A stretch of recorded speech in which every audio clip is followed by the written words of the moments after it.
গত 22শে এপ্রিল কাশ্মীরের পেহেলগাঁওয়ে বৈশরণ ভ্যালিতে যে 26 জনের মৃত্যু হলো তার মধ্যেই রয়েছে বেহালা সমীর গুহ।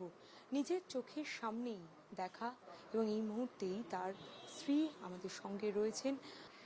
প্রথমে কালমা পড়তে বলা হয়েছিল, তারপরে গুলি মারা হলো। তখন বললো যে মেরে বলছে মোদি কা আদমি হ্যাঁ।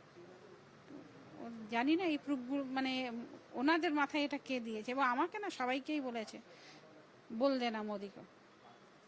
ওখানে এত টুরিস্ট এবং ওই রকম একটা নিরাপত্তা ছিল না, নিরাপত্তাহীন। আর সবচেয়ে বড় কথা, আমার দেশ, আমি ঘুরতে গেছি, সেখানে আমাদের যে নিরাপত্তা নেই, এটা তো খুব অবাক কথা।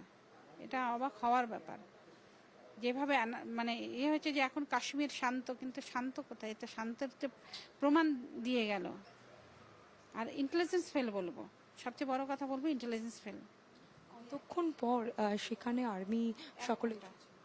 1 ঘন্টা। এই ঘটনাটা কতক্ষণ ধরে চলেছে? ওই 25 থেকে 30 মিনিট, তার বেশি না।